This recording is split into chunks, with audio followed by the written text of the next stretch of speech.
Hi hello, എല്ലാവർക്കും നമസ്കാരം. പുതിയൊരു വീഡിയോയിലേക്ക് സ്വാഗതം. എൻ്റെ സ്റ്റാൻഡ് പൊട്ടിപ്പോയിട്ടുണ്ട് കേട്ടോ.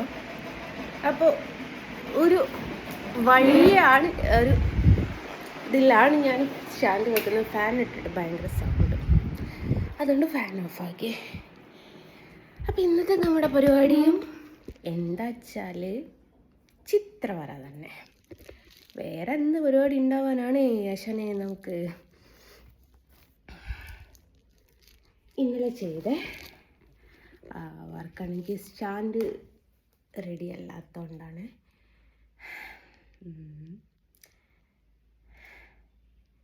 ഇത് ഫിനിഷ് ചെയ്തിട്ട് ഞാൻ കാണിച്ചു തരാം കേട്ടോ. ഞാൻ മാറി നിന്നാലേ ഇത് തെളിഞ്ഞ് ക്ലിയറായിട്ട് വരുള്ളൂ. അപ്പം ഇതാണ് ഇന്ന് വർക്ക് ചെയ്യാൻ പോകുന്നത്.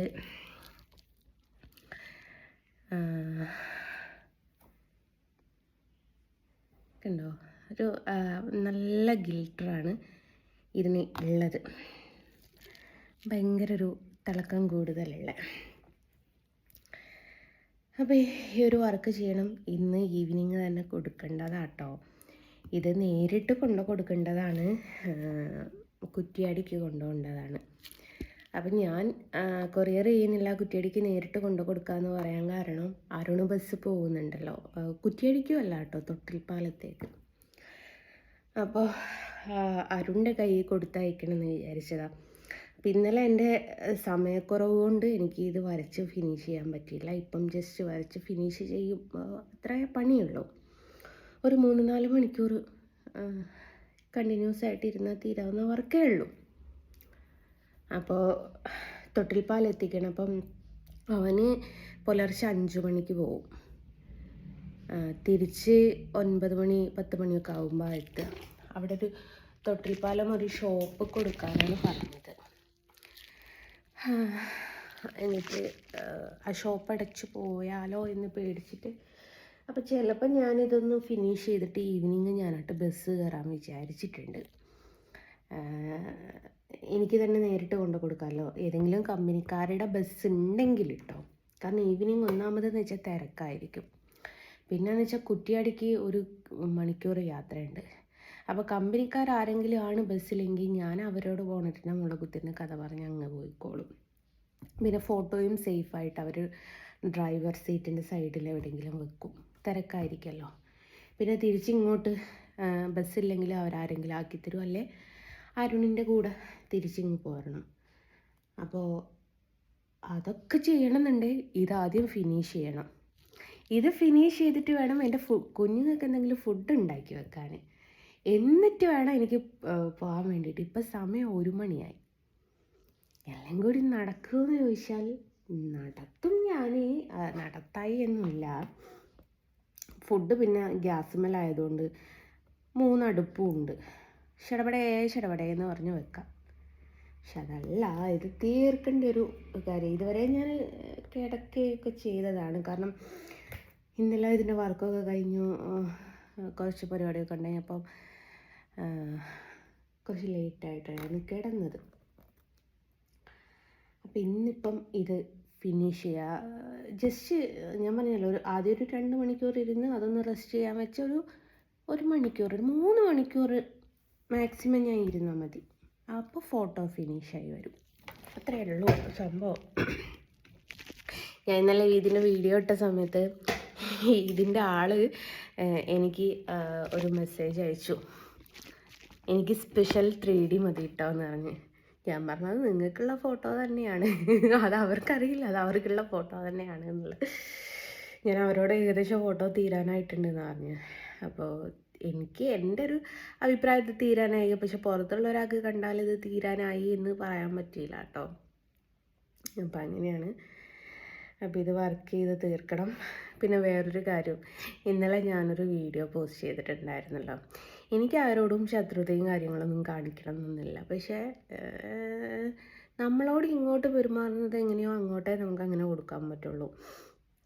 എത്രയോ ആൾക്കാർ എന്നോട് പ്രൈസ് കുറവുള്ള ഫോട്ടോ ഉണ്ടോ എന്ന് ചോദിക്കുന്ന സമയത്ത് എനിക്ക് എൻ്റെ എനിമിയുടെ നമ്പർ കൊടുക്കണം എന്ന് ആഗ്രഹം ഉണ്ടായി. കാരണം പെണ്ണുങ്ങൾക്ക് ഓർഡർ കിട്ടുകയാണെങ്കിൽ കിട്ടിക്കോട്ടെ, പ്രൈസ് കുറവില്ലല്ലേ കൊടുക്കുന്നത്, ഇതേപോലെയുള്ള ഫോട്ടോയുമാണ്, അവരും ജയിച്ച് പൊക്കോട്ടെ എന്ന് വിചാരിക്കും.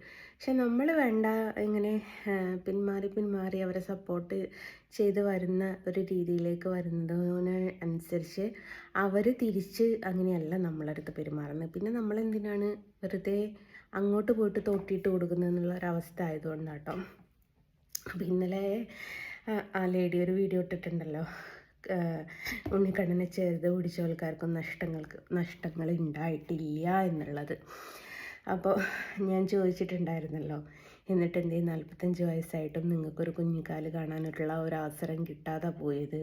അപ്പോൾ ഇന്നലെ എനിക്കൊരാൾ മെസ്സേജ് അയച്ചിട്ടുണ്ട്, ആ സ്ത്രീ ഏതാണ്, ആ സ്ത്രീയുടെ നമ്പറൊന്ന് തരുമോ, കുഞ്ഞുങ്ങളില്ലാത്ത ആൾക്കാർക്ക് ഇങ്ങനെ ട്രീറ്റ്മെൻറ്റിലൂടെ കുട്ടികൾ ഉണ്ടാകുന്നുണ്ട്, ഞാനൊരു ബിസിനസ് ചെയ്യുന്ന അതെൻ്റെ ബിസിനസ്സാട്ടോ എന്ന് അയാളും തുറന്ന് പറഞ്ഞു കേട്ടോ. പുണ്യകർമ്മമൊന്നുമല്ല, ബിസിനസ്സാണ് എന്നുള്ളത്. ഒന്ന് തരുമോയെന്ന് ചോദിച്ചു. ഞാൻ അയാൾക്കും മറുപടി കൊടുത്തില്ല. കാരണം എന്തിനാണ്, നമ്മളെ എനിമിയായിട്ട് കണക്കാക്കുന്ന ഒരാളാണ്.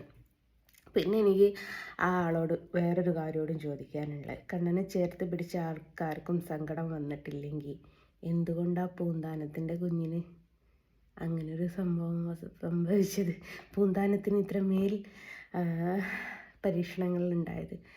അപ്പോൾ നിങ്ങൾ എന്നാ സമൂഹത്തിൻ്റെ മുമ്പിൽ കൊച്ചാക്കണമെന്ന് നിങ്ങൾ ചിന്തിച്ചിറങ്ങുന്ന സമയത്ത് നിങ്ങളൊരു കാര്യം ചിന്തിക്കണം, നിങ്ങളാണ് സമൂഹത്തിൻ്റെ മുമ്പ് കോമാളിയാവുന്നതെന്ന്. നിങ്ങൾ വിചാരിക്കുന്നുണ്ടാവും കണ്ണൻ്റെ ഒരു കാര്യം അറിയാതെയാണ് ഞാൻ കണ്ണനെ വരച്ചുകൊണ്ടിരിക്കുന്നത്, ചുമ്മാതാണ്. ഞാൻ ഓരോ ദിവസങ്ങളും എൻ്റെ ഓരോ പാഠങ്ങളും ഓരോ അനുഭവങ്ങളും എൻ്റെ കണ്ണനിലേക്ക് കൂടുതലായിട്ട് അറിയാനുള്ള അവസരങ്ങൾ തന്നതാണ്. എനിക്ക് ഗുരുവായൂർ കുറച്ച് ഇഷ്യൂസ് ഉണ്ടായിരുന്നു. അപ്പോഴൊക്കെ ഞാൻ കണ്ണനോട് സങ്കടപ്പെട്ടും ദേഷ്യപ്പെട്ടും പറഞ്ഞിട്ടുണ്ട്, നീ എന്തിനാ എന്നോട് ഇങ്ങനെ ചെയ്തത്. പക്ഷേ ഇപ്പം ഞാനത് ചിന്തിക്കുമ്പോൾ എനിക്ക് ഓരോരോ പാഠങ്ങളാണത്. ഇന്ന സ്ഥലത്ത് ഇന്നത് ചെയ്യാൻ പാടുണ്ട്, ഇന്ന സ്ഥലത്ത് ഇന്നത് ചെയ്യാൻ പാടില്ല എന്നുള്ള അങ്ങനത്തെ കാര്യങ്ങളൊക്കെ എനിക്ക് അതിലൂടെ ബോധിപ്പിച്ച് തന്നതാണ് കണ്ണന്. അങ്ങനെ കുറേ അത് പാഠങ്ങളായിട്ടാണ് ഞാൻ ഉൾക്കൊണ്ടത്.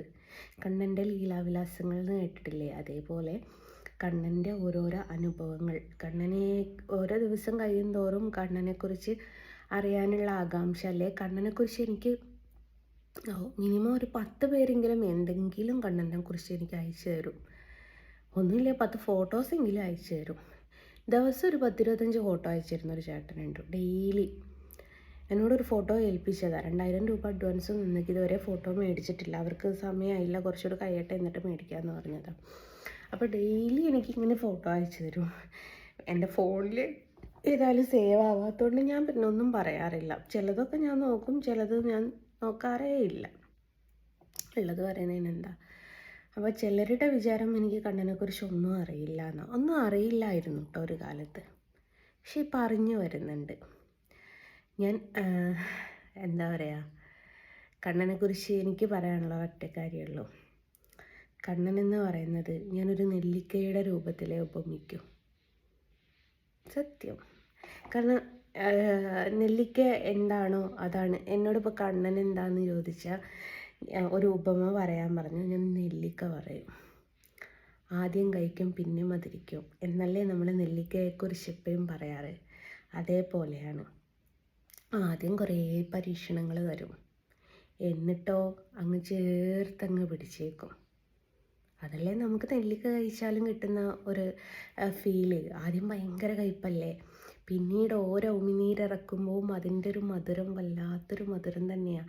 അത് നമുക്ക് പഞ്ചസാര കഴിച്ചാൽ കിട്ടൂല, തേൻ കഴിച്ചാൽ കിട്ടൂല, ചോക്ലേറ്റ് കഴിച്ചാൽ കിട്ടൂല. പക്ഷെ നെല്ലിക്കയുടെ മധുരം എന്ന് പറയുന്നത് വേറൊരു സ്പെഷ്യൽ മധുരമാണ് അല്ലേ, ഒരു സ്പെഷ്യലി മധുരമാണ് നമുക്ക് നെല്ലിക്കയുടേത്. അതേപോലെ തന്നെയാണ് എനിക്ക് കണ്ണനും. കണ്ണനെ കുറിച്ചൊന്ന് ഉപമിക്കൂ എന്ന് പറയുമ്പോൾ ഞാൻ പറയും നെല്ലിക്കാന്ന്. അത്രമേൽ കണ്ണനെക്കുറിച്ച് അറിഞ്ഞ് ആദ്യം ഒന്നും അറിയാതെ, ആദ്യം കണ്ണനെന്ന് പറയുന്നത് എന്താന്ന് പോലും അറിയാത്തൊരു കാലം ഉണ്ടായിരുന്നു.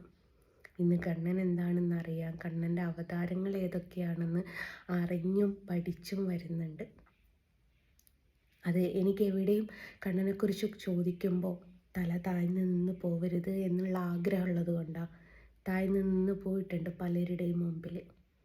കണ്ണനെക്കുറിച്ച് പലതും അറിയാഞ്ഞിട്ട്. ഇനി അതുണ്ടാവില്ല. തല ഉയർത്തി തന്നെ കണ്ണനെക്കുറിച്ച് എന്ത് ചോദിച്ചാലും അതിന് മറുപടി പറയാനുള്ള ഒരു ഗട്ട്സ് എനിക്കുണ്ടാവണം. അതിന് പഠിച്ചുകൊണ്ടിരിക്കുകയാണ് ഞാൻ. അപ്പോൾ അതാണ് എൻ്റെ കണ്ണനെക്കുറിച്ചുള്ള ഇപ്പോഴത്തെ. അതുകൊണ്ട് പണ്ടൊരു കാലത്ത് ഗുരുവായൂരപ്പനും കണ്ണനും ഒന്നാണെന്ന് പോലും അറിയില്ലാത്തൊരു കാലം ഉണ്ടായിരുന്നു എനിക്ക്. ഇപ്പം എനിക്കറിയാം കേട്ടോ, കണ്ണൻ്റെ ഒരുവിധ അവതാരങ്ങളെയൊക്കെ അറിയാം. ഈ കഴിഞ്ഞ ദിവസം ഞാൻ ഓണത്തിന് അരുണുമായിട്ട് തല്ലുകൂടിയിട്ടുണ്ട്. ഗുരുവായൂർ ഇങ്ങനെ ഓരോരോ പൂക്കളമൊക്കെ ഇട്ടപ്പം ഞാൻ പറഞ്ഞു, വാമനൻ കണ്ണൻ്റെ അവതാരം തന്നെയല്ലേ? അല്ല എന്നോന്. ഞാൻ ചോദിച്ചു, ഇങ്ങല്ലേ പറയുന്നത്? തപ്പടാ യൂട്യൂബ് എന്ന് പറഞ്ഞു, അല്ല ഗൂഗിളിൽ എന്ന് പറഞ്ഞു. അപ്പം എന്നോട് പറഞ്ഞു, ജെസ്സിയെ ഇങ്ങേക്കാട്ടിൽ അറിയാല്ലേ നിനക്ക് എന്ന് പറഞ്ഞു. അവനത് അറിയില്ലായിരുന്നു. ഞാൻ പറഞ്ഞു കൊടുത്തു. എനിക്ക് കണ്ണൻ്റെ അവതാരം മഹാവിഷ്ണുവിൻ്റെ അവതാരമാണ് എന്നുള്ളത് എനിക്ക് ഏറ്റവും കൂടുതൽ ഞാൻ ചോദിക്കുമ്പോഴേക്ക് ഏറ്റവും എടുത്തു വെച്ച് പറയുന്ന 4-5 ആൾക്കാരുണ്ട്. വിഷ്ണുവിൻ്റെ അവതാരം ഒന്ന് നമ്മുടെ കണ്ണന്, പിന്നെ എനിക്ക് ഏറ്റവും ഇഷ്ടമുള്ള ഒരാളുണ്ട് നരസിംഹ പാർത്ഥസാരഥി. ഭയങ്കര വിശ്വാസമാണ്. കാരണം തൂണ് പിളർത്തിയിട്ടെങ്കിലും വരും നരസിംഹ പാർത്ഥസാരഥി നമ്മുടെ അടുത്ത് എന്നാണ് പറയപ്പെടുന്നത്.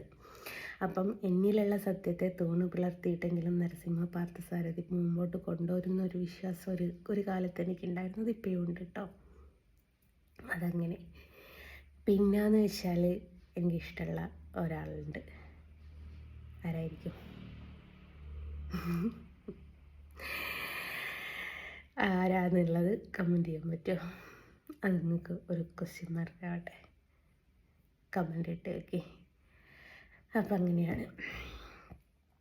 ഞാൻ അടുത്ത വീഡിയോയിൽ പറഞ്ഞു തരുന്നുണ്ട് ആളാരാണ്, അല്ലെങ്കിൽ കമൻറ്റ് ഇടി. എന്നെ എത്ര പേർക്ക് മനസ്സിലായിട്ടുണ്ട് എന്നുള്ളത് അതിലൂടെ മനസ്സിലാവാമല്ലോ. അപ്പം അങ്ങനെയാണ്. അപ്പോൾ ഇത് വരയ്ക്കാനിരിക്കുകയാണ്, പെട്ടെന്ന് തീർക്കണം. അതുകൊണ്ട് ഞാൻ മെല്ലെ വൈൻഡപ്പ് ചെയ്യാണ്. പോരാത്തതിന് അരുണ് കിടന്നുറങ്ങി, അവനെ വിളിക്കാൻ ഏൽപ്പിച്ച് വെച്ചിട്ടുണ്ട്. സമയമായിട്ടുണ്ട്. ബസ്സിലാണ്. ബസ് കറക്റ്റ് ടൈമിന് എടുക്കേണ്ടതാണ്. ഞാൻ വിളിച്ചിട്ടില്ലേ ഓനവിടെ കിടന്നുറങ്ങിപ്പോവും, ഡ്യൂട്ടി മുടങ്ങും, പണി പോവും, സസ്പെൻഷൻ കിട്ടും, അങ്ങനത്തെ പ്രശ്നങ്ങളൊക്കെ ഉണ്ട്. അപ്പോൾ അതുകൊണ്ട് എല്ലാവരോടും ബൈ പറഞ്ഞിട്ട് ബൈ ഫ്രം ജെസ്സി നസ്ലി.